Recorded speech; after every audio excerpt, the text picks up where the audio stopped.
19世紀、アジアのほとんどの国が欧米列強の植民地になっていた。清和アヘン戦争をきっかけに国土を切り取られ続け、インドはすでにイギリスの植民地であった。タイを除くアジアのほとんどの国が独立を失うか半植民地状態であった。そんな中、独立を保ったまま欧米列強と肩を並べるまでになった国がたった一つだけあった。日本だ。しかもその変化は江戸幕府が終わってからわずか数十年で起きた。なぜ日本だけが植民地にならずに近代国家になれたのか。今日はその近代化の奇跡の謎に迫っていく。前回の動画で見た通り、慶喜は江戸城を戦わずに明け渡し、政治の主導権は天皇を中心とする新政府に移っていた。しかし政権を手にしただけでは国は変わらない。新政府を率いたのは薩摩長州出身の若い下級武士たちだった。大久保利通も木戸孝允も西郷隆盛も元をたどれば南分の低い武士に過ぎなかった。そして彼らの多くはつい数年前まで異国人を追い払えという上意を叫んでいた過激派だった。そんな彼らがなぜ一転して西洋の制度を取り入れる道を選んだのか。今回はこの明治維新の成功を3つの謎で解き明かしていく。第1の謎、上意から近代化への大転換。なぜ志士たちは信念を180度変えられたのか。第2の謎、廃藩置県という奇跡。なぜ大名から領地を取り上げる大改革が内戦にならず実現できたのか。第3の謎、武士階級の解体。なぜ支配階級そのものを消し去る荒領事がこの国では可能だったのか。順番に見ていこう。まず第1の謎、上意から近代化への大転換について。1863年、薩摩藩はイギリス艦隊と戦った。薩英戦争だ。前年、薩摩藩士がイギリス人を殺傷した生麦事件の報復としてイギリス艦隊が鹿児島湾を砲撃したのだ。同じ頃、長州藩は下関海峡を通る外国船を砲撃し、翌1864年、4カ国連合艦隊の報復を受けた。下関戦争だ。結果はどちらも惨敗だった。大砲の性能も軍艦の数もまるで比較にならなかった。この時薩摩と長州の指導者たちは決定的な事実に気づいた。気合や精神論では西洋の科学技術に勝てない。薩摩藩はこの敗戦のわずか2年後、幕府に隠れて若者たちを密かにイギリスへ留学させている。かつて自分たちを砲撃した相手の国に学びに行ったのだ。上意を叫んでいた過激派が自らの町を焼かれるという痛みをもって西洋の実力を思い知らされたのだ。だからこそ彼らは方針を180度転換した。外国人を追い払うのではなく、外国の技術と制度を学び、日本自身を強くする。上意から富国強兵へ。この痛みを伴う転換こそが明治維新の実質的な出発点だった。続いて第2の謎、廃藩置県という奇跡について考えてみてほしい。全国に260以上あった藩から大名の領地と権力を全て取り上げるのだ。普通なら各地で大反乱が起きれもおかしくない。しかし新政府はこれを驚くほど短期間でほとんど戦わずに成し遂げた。まず1869年、藩籍奉還が行われた。大名たちは領地と領民を形の上で天皇に返上したが、実質的な支配はほとんど変わらず、名前だけの改革だった。そして1871年、本当の勝負が訪れる。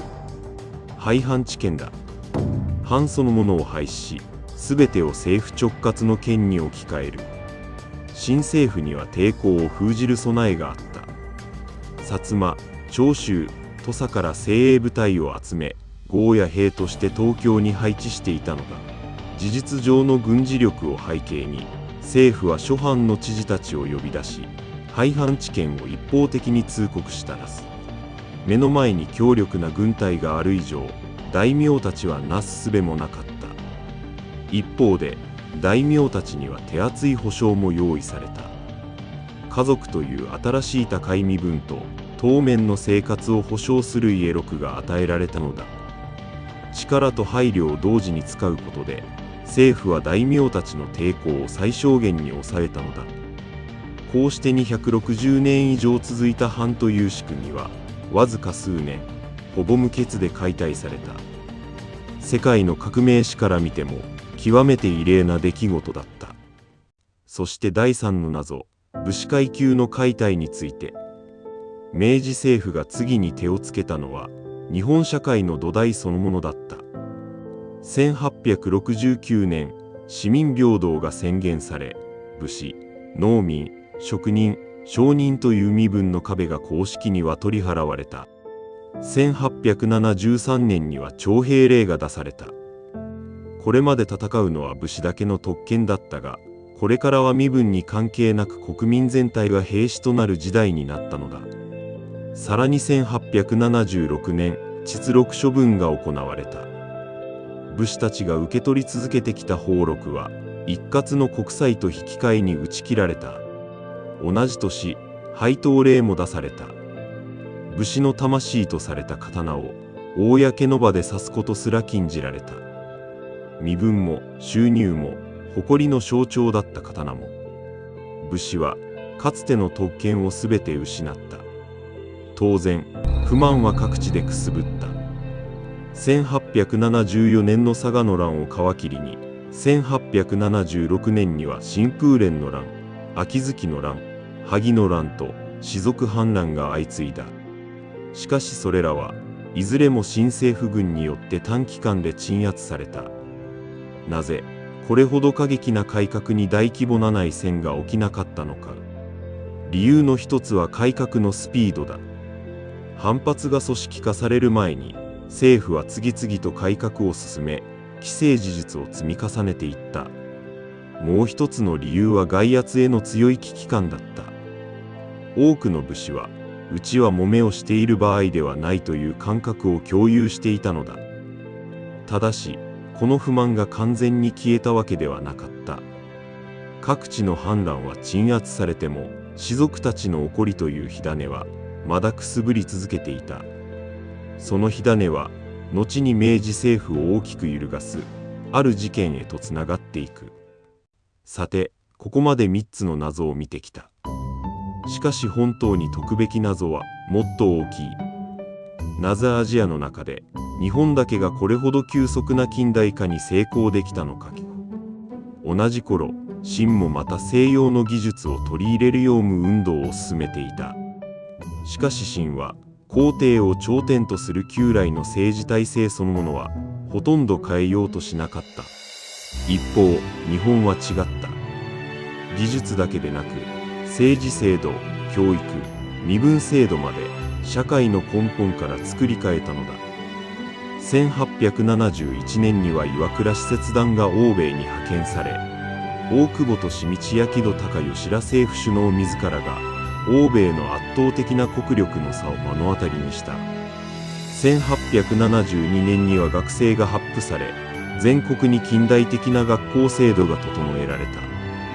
実はこの急速な近代化の背景には江戸時代からの土台があった。寺子屋の普及により当時の日本の識字率は世界でも高い水準にあったのだ。そしてもう一つ、日本には強烈な危機感があった。清が国土を切り取られ、インドが植民地になっていく様子を日本はリアルタイムで見ていたのだ。あの国々のようになりたくないという恐怖こそが痛みを伴う改革を最後までやりきる原動力だったのだ。改めて整理してみよう。明治維新はなぜ成功したのか。